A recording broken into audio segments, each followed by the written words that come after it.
Dr. Derek, thank you so much for joining me today. Kim, thanks for having me on. I'm excited about our conversation. Me too. As a fitness and nutrition expert and professional, I love to pick your brain for our midlife female listeners who are just learning all about the things that we need to be doing to take care of our bodies. A lot of things that we wish we knew 20 years ago. So this is really exciting, but it's not too late. And I know we'll talk about that too, because it's not just about our bodies, it's about that longevity now. And so I'm excited. I have my first question for you. What is the number one thing that people, when they walk in and ask for help from you, what is the number one thing they're asking for? Fat reduction. Exactly. That's simple. Body fat reduction all day long. And I work with people starting at age 45. So it's 45 years of age and up. And currently of my clientele, 68% are female. Body fat is number one by a lot. Yes. And I'm interested because when I talk to clients, the first thing they talk about is their scale weight. And the scale is something that they have been attached to for the last 40 years or so. And most of us kind of came into the diet culture probably in our late teens or so, unless we had a mom that we were watching and we didn't realize we were having diet culture embedded in us. But I'm curious, do women understand the difference between the scale weight and body fat? And can you explain the difference between losing weight and losing fat? Yeah, the answer is no, women don't, but also men don't either. So it's really no difference. When you grow up and that's the only thing that you've ever seen before, it's the only thing that you have an association to. Where the younger generations are being exposed to body fat and body composition. In my clinical setting, which I've done over 30 years, we only use body composition. So I'm breaking everything apart. Pounds of fat is completely separate from everything else. And everything else, when you lump it together, is called lean weight. So lean weight is water, muscle, bone, blood, tendon, ligament, connective tissue. All of that combined is lean. Now, here's the game. Here's the real game about looking amazing, being healthy, and living your best life, is you want lean tissue to go up as you age. But it doesn't. For all of us, naturally, we're losing the lean tissue, and because of that, we're losing our strength, we're losing our vibrancy, we're having bone density issue problems, we're looking flabby, we're losing our lean tissue. So the first thing that you like to tell a woman, and they love this, is I need you to gain weight. But only one very specific kind of weight. Now, the fat weight, that's totally different. And Kim, I use the term non-corruptible. You can't corrupt fat. And what I mean by that is you could drink all the water you want right now, or you could use the bathroom and eliminate, but it will not affect your fat one iota. You cannot influence it or corrupt it at this moment. So that's the number that we use, because ultimately that's what people want to drop. They want to drop the fat for health reasons and also for appearance reasons.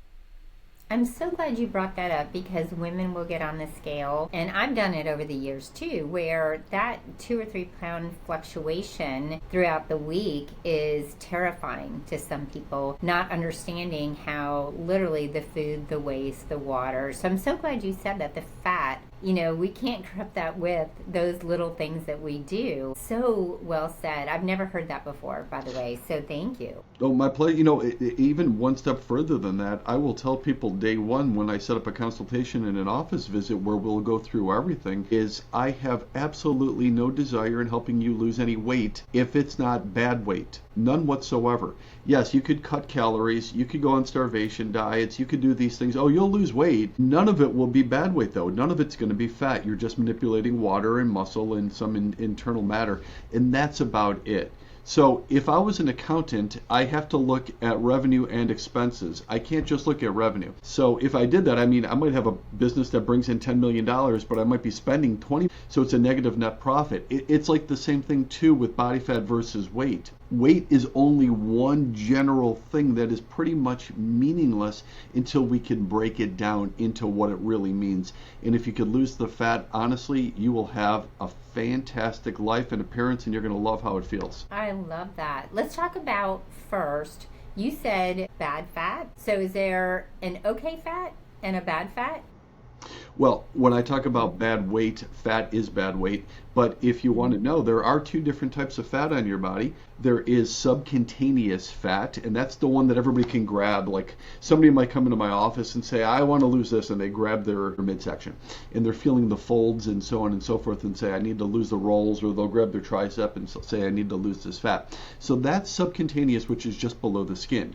Now, the other fat, the dangerous fat, the bad fat, if you will, is called visceral fat. So visceral fat is in between your organs, and the reason why it's more dangerous is because it blocks or leads to resistance of your endocrine system, your hormonal system, which causes everything from blood pressure and heart-based problems, pancreas and diabetes-based problems, thyroid-based problems. In fact, pretty much every disease you can think of is usually because of an endocrine system issue. So the visceral fat is more dangerous. Now, between the genders, in general, men hold a lot more visceral fat. So men will hold that internal harder fat between their visceral area much more so than women. So men are at higher risk of things like heart attacks. Now, if a woman happens to have the body type where she does hold more visceral fat, that's exceptionally dangerous. It's only 15% of the women, but if you do see a woman and she has the body where it's a little bit more like a male's body, less body fat in the thighs, hips, and butt, and more through the belly area, and it's a harder type of fat,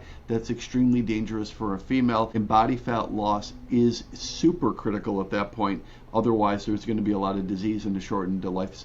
Yes, I appreciate you explaining the difference between the two, because I'd love to get into really quickly also scans. There are different scans that we can do out there, and just on a personal note, I got one for free. I went to a local gym. There was a running coach, a famous running coach, had moved to town, was doing a talk, and they said, oh, you get an InBody scan for free. And I know there's so many different types of ways that you can do this, but that just happened to be available to me. So that was my baseline, and it gave me the motivation to work harder on the strength. And when I did that, I went back and paid for the next one so that I could see what was happening. And like most women, the first thing I saw that came up, my weight had gone up. But what was interesting is the muscle mass had gone up and the fat had gone down. And they actually had a visceral fat indicator in it that had been the same for both. So, and it wasn't a super concern. But I love that. And I'm curious, how do you test people in your clinic? How do you test people? What method are you using? What is your favorite type of testing body composition?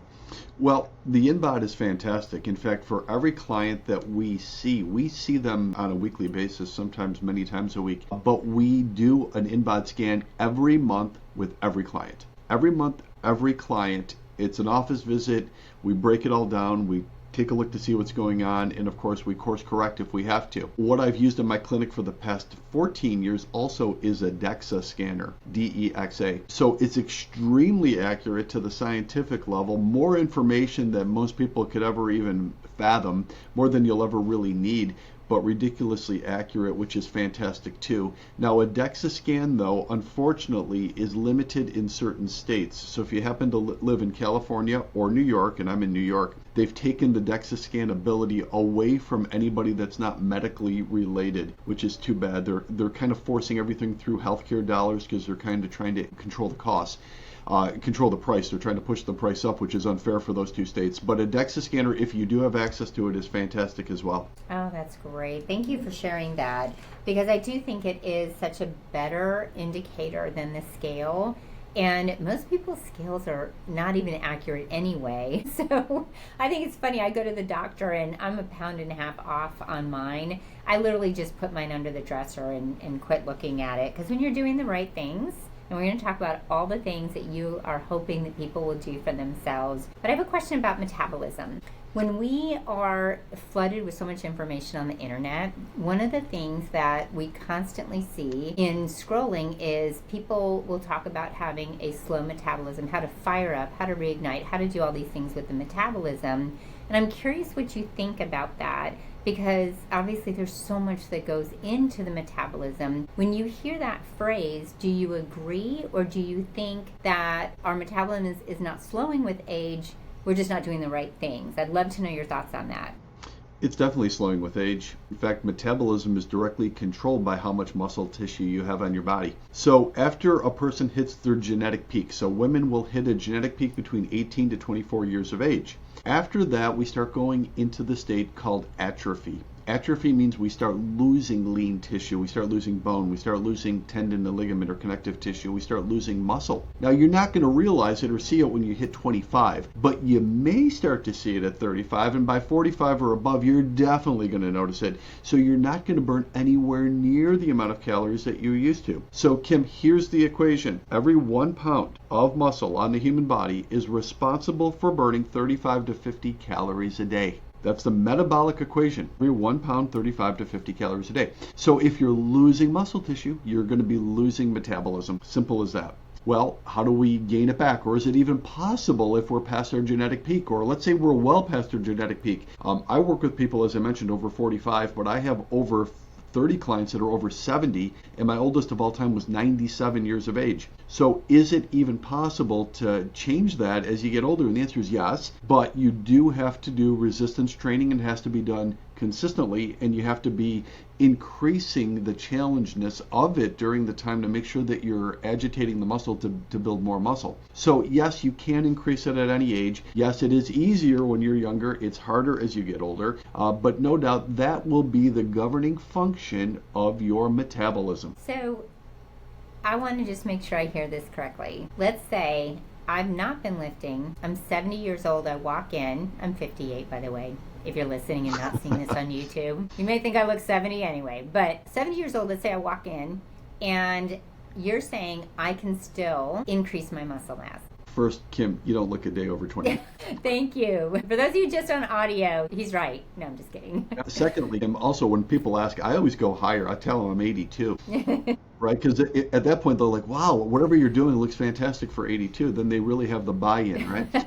To answer your question, yes, you're 70 years of age is a hypothetical situation. You can increase muscle tissue once you start working your muscle tissue. The next question becomes is, okay, well, what do I do? And that's kind of like the question of if you wanted to give yourself an education, well, what do I do? Well, you have to be assessed. And the assessment would kind of dictate what grade level you're currently in. So you could be a 70-year-old who is advanced, has been doing strength training for years. You have a lot of experience. You were athletic when you were younger. You've always been active. You've never stopped. Or you could be a 70-year-old that never really did much of anything organized before. Never did an organized program. Never played sports. Never necessarily knew about it or paid attention to it. So it's kind of like, once again, am I dealing with a first grader? Am I dealing with a seventh grader? Am I dealing with a college kid or a graduate school student? You have to be assessed, and you have to be assessed by a professional that could kind of see where that is. And then secondly, especially if we're dealing with a 7-year-old, are there any limitations? So in school, the limitations would be auditory processing disorder, ADHD, autism spectrum. In fitness, the limitations become, well, do we need a knee replacement? Do we have back pain? Are there rotator or shoulder problems? Something like that would then help the practitioner put together a program that's appropriate for your level and with limitations to make sure that you're improving the limitations and not increasing the risk of injury while working in the correct grade for you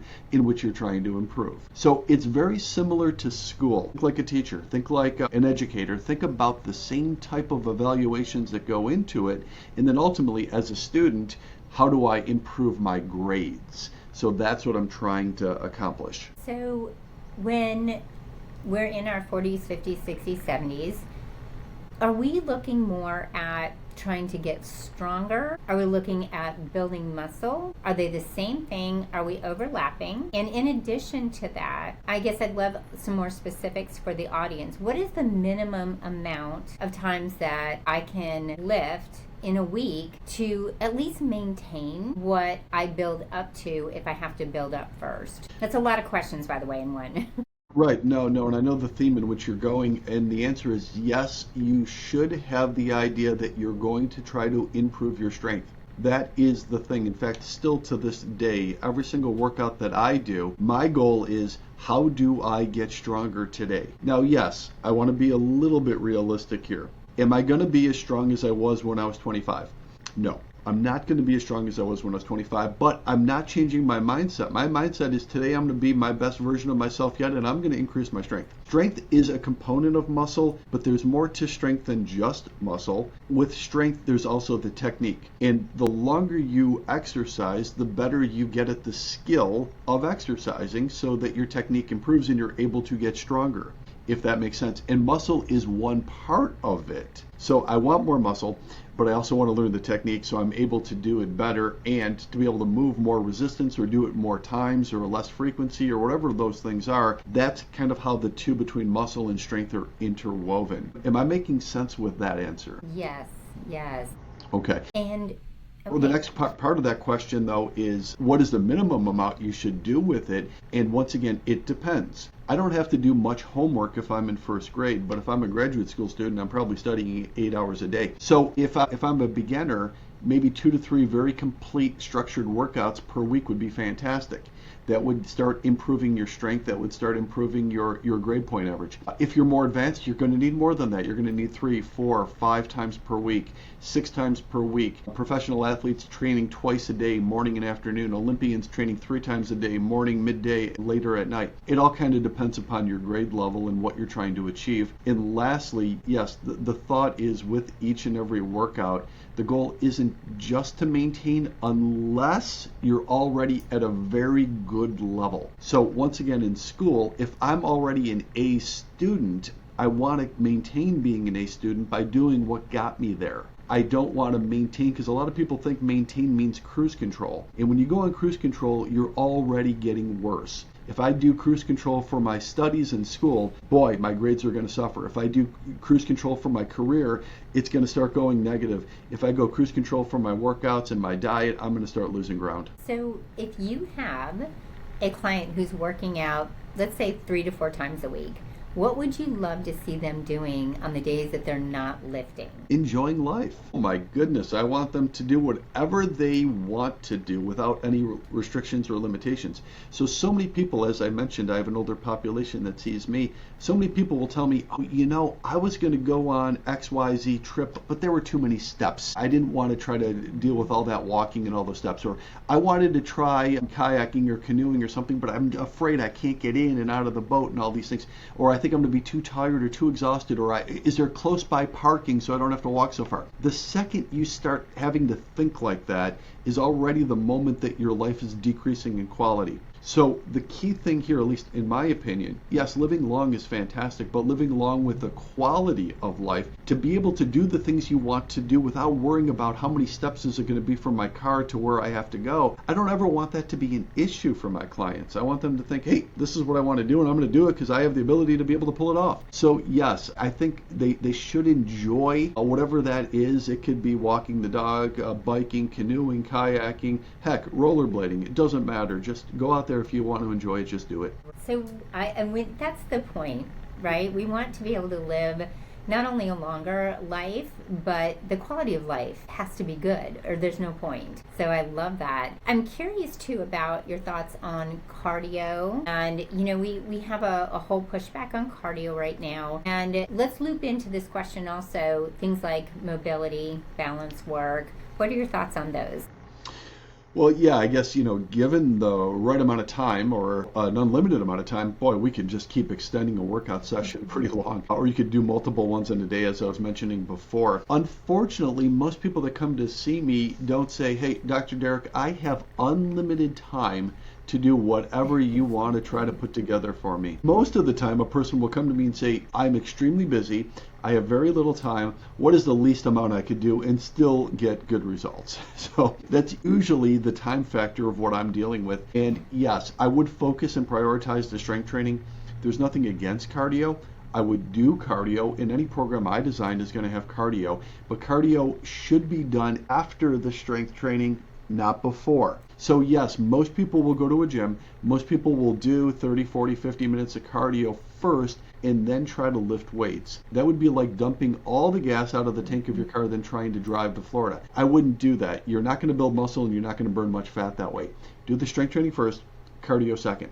If you had to prioritize one over the other, strength training would be the way to go because there is aerobic training when you're doing anaerobic training, which is strength training. Lastly, balance work should be happening in the strength training. It should be built into it. Same with flexibility. So flexibility is really moving a joint through a full range of motion. Now, unfortunately, most people, you're talking about the scale earlier, most people only have associations to the scale. Most people only have associations to flexibility. It means I have to do a static stretch, right? To stretch a muscle tissue. You can do that. It's proven not to be the most effective way of increasing range of motion, and never do it when your muscles are cold. So you never do it in the beginning of a workout. Stretching is always done now at the end of a workout, never in the beginning. You're just going to weaken yourself and increase your risk of injury during the workout. So all of it can be built into this generalized workout, or if it was school, a lesson plan for the day for the appropriate student with the right limitations. That is great. You just dropped a couple gems. And by the way, did you know I used to be a high school math teacher?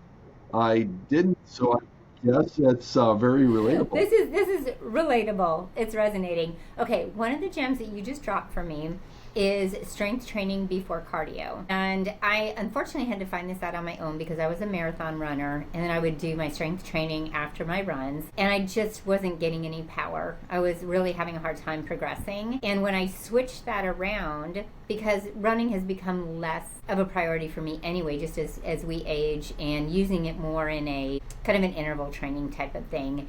And when I started doing the strength training first, I really felt the power coming back and that I could do more. So thank you for sharing that. And then the other point that you mentioned was the stretching, and stretching at the end. And I see a lot of people in the gym doing the cardio first and doing a lot of stretching. And even when we were running, the running after the fact was always much more beneficial anyway to us. So thank you, Dr. Derek. Those are two big gems that I think everybody needs to know. So let's move into, because there will be more questions I'm sure I'll come back to on this.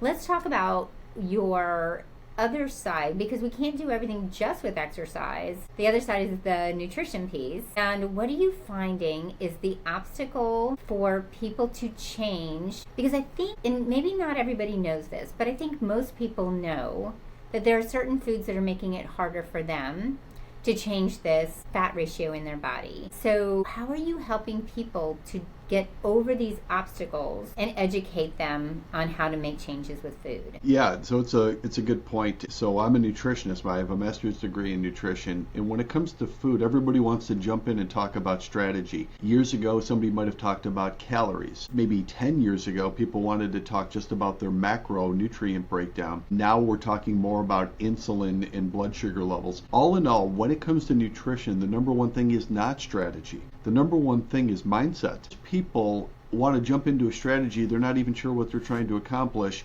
and they're already selling themselves short and putting a time limit on it. How much weight can I lose in 11 days or 20 days or 30 days? So the first place to start, and I do this with all my clients, is really delving deep into what are we trying to do? Mindset-wise, you first have to be aligned with your mindset of, I'm trying to become healthier, I'm trying to reduce medication, I'm trying to make this sustainable. Early in my career, I wanted to be a dentist. I was going to go to dental school, and I would say here's the same analogy is I just can't brush and floss 7 times a day the week before I see the dentist. Unfortunately, people have been doing that with their fitness and with their body composition. They'll say, you know, it's New Year's and I have resolutions, or it's spring break and I want to look good, or it's the summer season and I want to wear lighter clothes and look differently, or whatever event they pull up is very short-lived.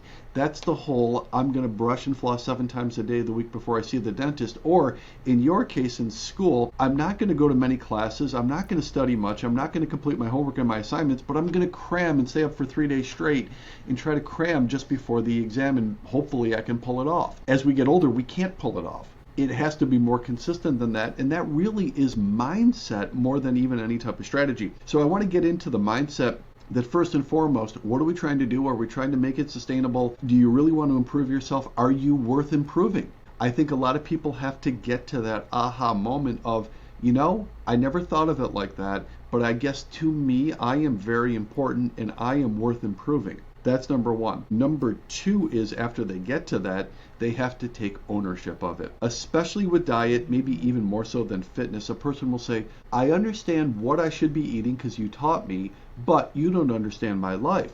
I'm extremely busy. I'm very stressed out. I have a lot going on in my life right now. I have things at home. I have things at work. It's the holidays. It's the this season. It's the that season.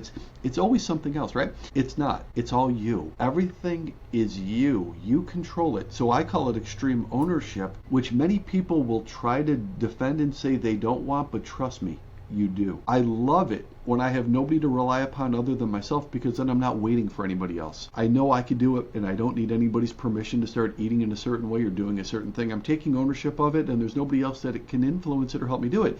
And I think that's extremely powerful because you're going to get results. And the last part of it is you have to believe you're going to be able to pull it off. So as a math teacher, I can't imagine walking into your room, and I know it's going to be a day that there's an exam.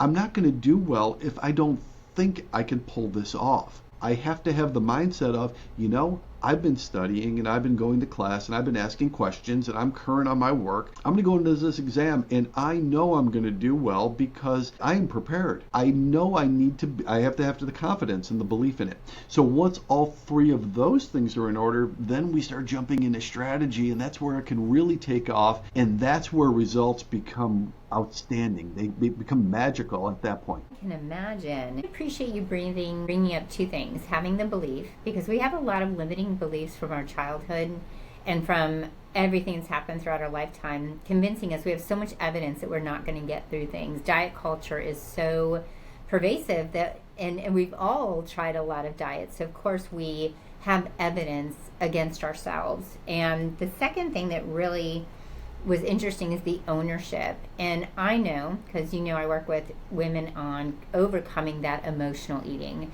When they're stressed, they really have the root cause. They want to look back at all these other things. They're trying to just rely on willpower and discipline. And what I'm finding is when they're compassionate with themselves and have that belief, then they actually have the room to be curious about why they're eating, and then they can be accountable. Because you can't be accountable if you're not really putting all the pieces together. So mindset, thank you, that's so powerful.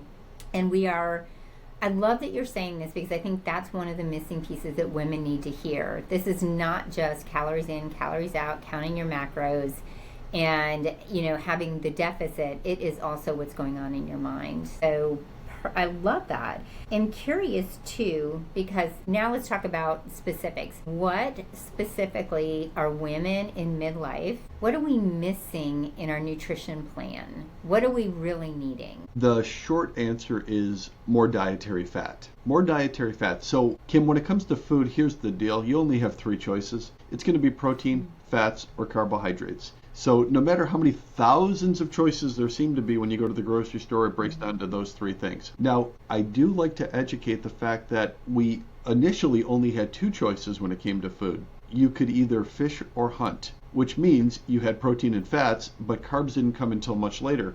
So in human evolution, the first 2.7 million years was fish and hunt. You need protein and fat. And if they're deficient, you're going to hedge more towards the newer one, the one that is not necessary for human life, and that is carbohydrates, which are just different arrangements of sugar molecules. So agriculture came just 10,000 years ago. Now, I know that sounds like a long time ago, but compared to 2.7 million years ago, it's not that far. And it was really designed just to make food more abundant, so they didn't have to constantly fish and hunt all the time. It was just a more stable and secure food source when food was scarce. So when you have adequate protein and fat, your body will be satiated, your endocrine system and hormones will be firing properly. I specifically mentioned fat for the fact that fat does satiate your dopamine receptors. So even if you're having what many people might consider a bad fat, if I had butter, there's a satiation feeling to butter. It's hitting my dopamine receptors. I'm less likely to have butter and then jump right into sugar. So if you increase your fatty acids, you'll see some benefits from it. On the other side, on the supplement side, in fact, as you know, I do have a supplement company called Strength Genesis. And when people ask me, especially women, what can they put in their supplementation to increase that fatty acid good profile so that they don't crave food as much, I would recommend a couple things. Number one would be something called MCT oil, which is medium chain triglyceride oil. We have it on our website. In fact, we do an organic one from Indonesia called high octane MCT oil. But that does help the dopamine receptors, and it also helps the brain health. So it decreases any type of beta amyloid plaque, which leads to dementia, then eventually Alzheimer's. It helps break it up. And you would put like a tablespoon of it in your coffee, tea, or protein drink and drink it. Now, there's another benefit to taking MCT oil, and you probably know what it is, and that is it does help you accelerate fat loss. So it's the darndest thing ever. It was been around since the 1960s for brain health and helping your dopamine receptors, but it wasn't until we figured out that it also accelerated fat loss that people started buying it in droves. It became extremely popular. So I would use something like the high octane MCT oil to get the fatty acid in.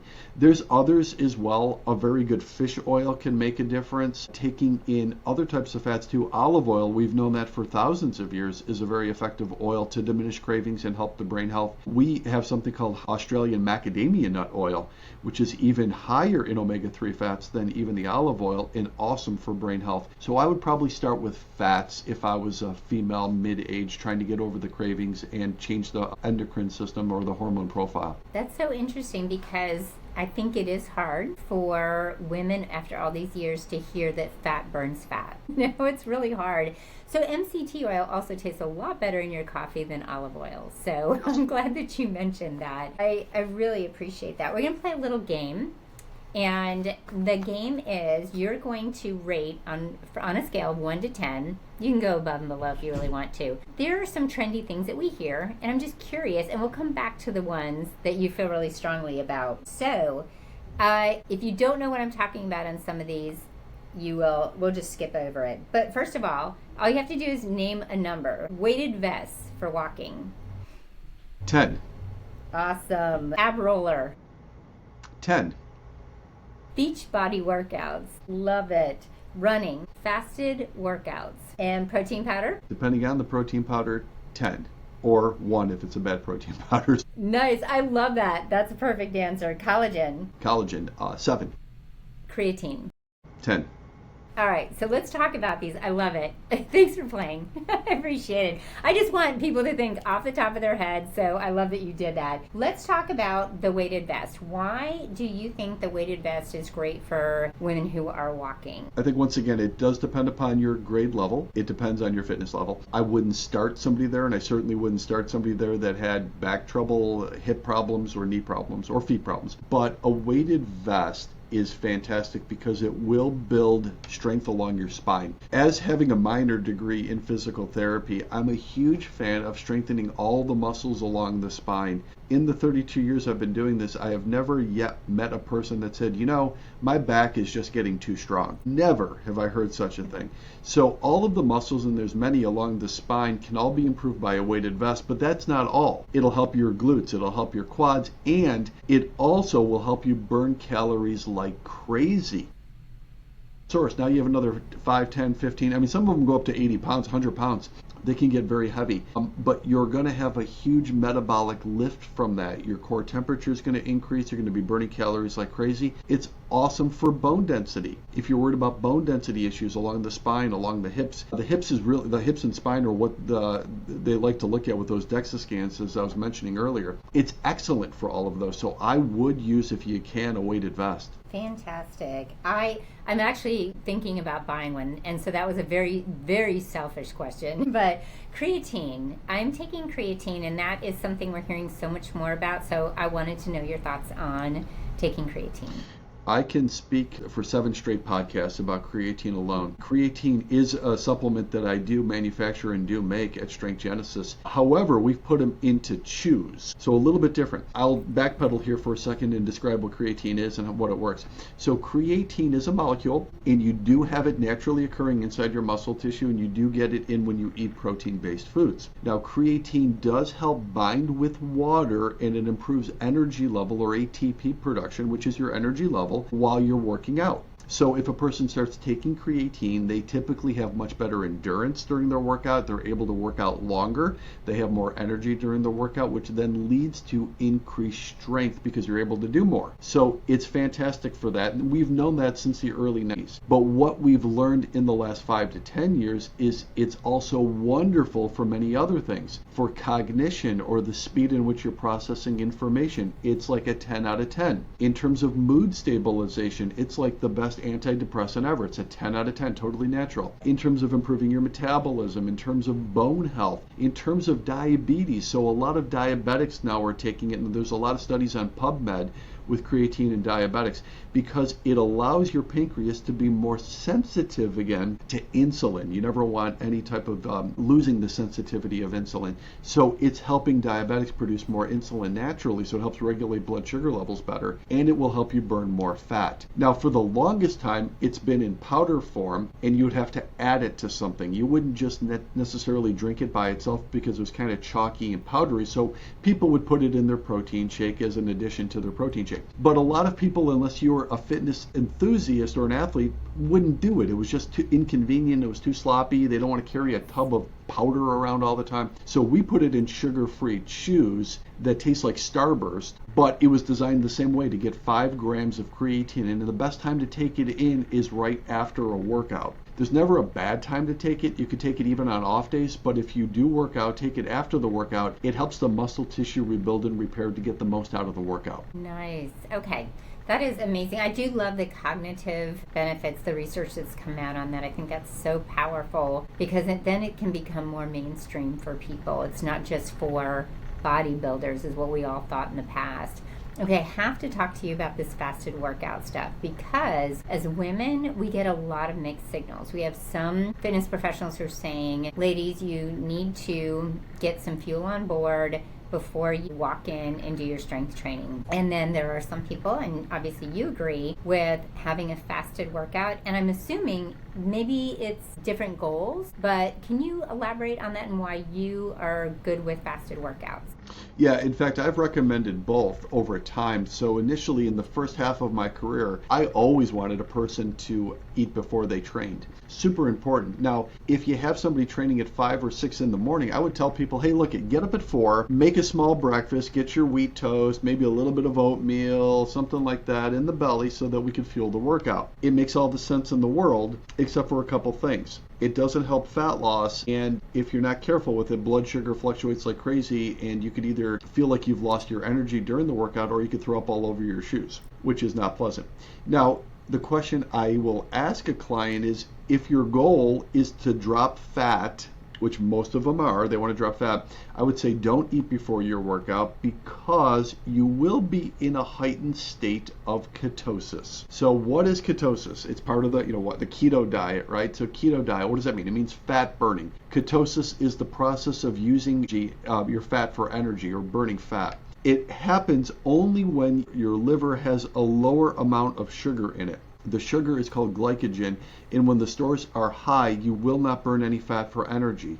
But as the level gets lower, you will burn more fat for energy. So typically in the morning, it has been anywhere between 8, 10, 12, 14 hours since they ate their last meal. The sugar levels or glycogen stores will be lower. So during the workout, they're going to be utilizing more fat than they would otherwise. Now, studies do show that you will burn about twice as much fat if you consistently work out in a fasting state as opposed to an eating state. So if fat loss is your goal, I would recommend a fasting state. Okay.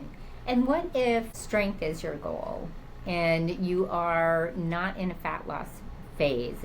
Do you feel like it's okay to bring something on board? Yeah, in fact, I'll go one step further, performance. So early in my career, I worked with a lot of athletes, especially a lot of hockey players, and it was always about trying to get more performance. With performance, no, you would want to eat. I wouldn't do it right before the workout, but 2-3 hours before the workout, you would want to eat and fuel before you trained, because you did want more circulating insulin. So that will help you build more muscle tissue during the workout. So you do have to kind of hone in on your goal if you're trying to pull it off. But for fat loss, it's pretty straightforward. For performance gain, I would go the other way, and I'd fuel it ahead of time. I would say about 2 hours or so before the workout. Great. And one last question before the final question. So second to last question, coffee in the morning. How do you feel about that? Coffee. So coffee is one of my true passions and loves. I'm a huge... Thank you so much. The research is overwhelming and compelling that it's extremely cardioprotective. It's extremely brain protective as well. Fantastic properties. Now that is coffee. That is just black coffee. Unfortunately, many people don't contain just black coffee. They have it in a lot of different ways. They mask it, they sweeten it, they add a lot of things to it, they turn it into dessert. That's not what it's all about. You're putting sugar and butter and milk and a lot of sugar products into the coffee. We're just talking about coffee. So if you like black coffee, I'm a huge fan. If you like coffee with MCT oil, I'm a big fan. But I'm not a fan of adding a lot of sugar-based products to it. Yes, and I feel like it is the cheapest, easiest pre-workout that you can have. So I love it before running and working out. Okay, so here's my final question for you. If someone who has been trying everything, so they say they have been doing the workouts, they have been doing the nutrition plan, and nothing seems to be budging. Maybe it's a plateau, maybe they've been doing it for years. What are the things that you would have them look at that they could possibly tweak to break through to the next level? So I walk into my math teacher's office and I say, I've been coming to class, I've been doing my homework, why are my grades still not where I want them to be, right? It's the same type of question. And the answer you'd probably say is, well, I know you want to be an A student, but you've been doing B quality work, and you're trying to argue that it's A work. So you have students sometimes that try to rationalize, and they try to say, but please give me an A. I think it's an A. Well, you can't do that to your body. Your pancreas has no ears. If your body fat isn't where you want it to be, it's simply because your insulin is too high, because your pancreas is producing insulin based upon how you're eating. Your pancreas does not care what you think about that process. It really doesn't. It's only producing insulin to keep you alive. And it's doing its job well, very well. In fact, if you're still alive, it's doing it brilliantly. So you do have to look back at your diet. You're taking in glycemic index-based carbohydrates way too frequently and way too often. Regardless of what you think, your pancreas is giving you direct answers. It's telling you specifically, you're only good enough right now to get this number, and you could argue all day long, but it won't make a difference. So what do you think of, we'll do a little part B to this, what do you think of people wearing CGMs or doing some actual blood sugar monitoring? Revealing. So my experience with blood sugar monitoring is for about 10 years, 5 times a day, I would do the old-fashioned finger stick. Mm-hmm. I would do it when I woke up, I would do it before I went to bed, and I'd do it between my 3 meals, breakfast, lunch, and dinner. So 5 times a day, every day for 10 years. I would go up one side, one hand, down the other side of the hand, and I would rinse and repeat. When the CGMs finally became available to non-diabetics, it was fantastic. So I'm a person that wears a CGM. I'm constantly monitoring and measuring my blood glucose level. I'm extremely aware of it. Now, I do recommend it to my clients. It's not required, because number one, it's a little bit costly. Number two, it's a little bit inconvenient. It could pinch, it could hurt. You have to keep it on for 14 days and then take it off. But oh my goodness, if you want to get information on what is happening when you eat something, it's fantastic because it shows it to you in graph form right on your mobile device. So it's a fantastic tool for learning. That's great. And I do think it's so important for us to, in so many ways, just keep track, because we really can mindlessly do some things in our world and even forget to track if we're writing it manually down. When you have a CGM, it sounds like if that information's constantly coming in, it's the truth. We can't fight it, and we don't have to be responsible for writing it down, so that's great. Dr. Alessi, you have done some wonderful things with your clients. I see online that you give out awards for your clients of the month, and I think that's amazing. You really make them feel good about the work that they're doing. I appreciate you having compassion, education, and that uplifting nature with the people that you're working with. Love that you have all these wonderful supplements to help people. So would you please tell everyone, where can we find you so that they can check out all of your supplements? Yeah, strengthgenesis.com. And I had two missions with Strength Genesis. Number one is, yes, I wanted the world's finest ingredients together. We talked about protein powder. In fact, one of your questions was protein powder, and I said it could be a 10 or it could be a 1. We only sell grass-fed protein because grass-fed is higher in protein, higher in absorbable amino acids, more iron, more B vitamins, more biotin. However, grass-fed means something in different countries. So just to talk about that, we use New Zealand grass-fed because it has the highest standards in the world. If New Zealand calls something grass-fed, it's grass-fed 100% of the time.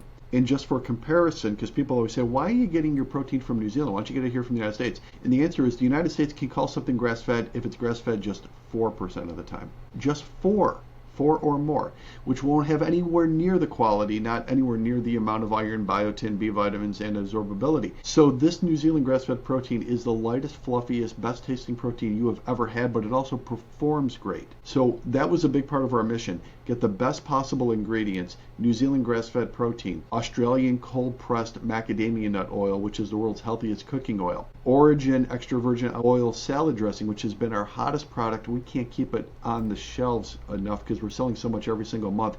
It's the only salad dressing in the world that you don't have to refrigerate after opening. Keep it right on the counter because the only fat in there is extra virgin olive oil. There's no soybean oil, canola oil, any of those things. So we wanted the highest quality ingredients we could ever find. High octane MCT oil, as I mentioned earlier. The second part of it is I wanted it all in sustainable packaging. So if you walk into a health food store, you could see in the GNC in the vitamin shop all of the megatons of plastic. You see these big obnoxious protein containers of all plastic tubs. All of the pills, all the capsules are all in plastic bottles and vials. We wanted to take the plastic out of the human body. Plastic toxicity is a real thing. It will increase your estrogen levels. It will express breast cancer, help increase your risk of dementia, none of which you want in your body. So we don't want plastic in the body. It's a petroleum byproduct. It's going to do a lot of harm. We wanted to put everything in sustainable packaging. So everything is in glass, metal, or paper, less plastic in your body. So the last thing that we say is our products are better for the body and better for the planet. So that's what we do at strengthgenesis.com. Highest quality ingredients in the best packaging possible. That will be in our show notes so everyone can reach out and check all of those amazing products out. Dr. Alessi, thank you so much for your time and your wisdom today. I appreciate you being here.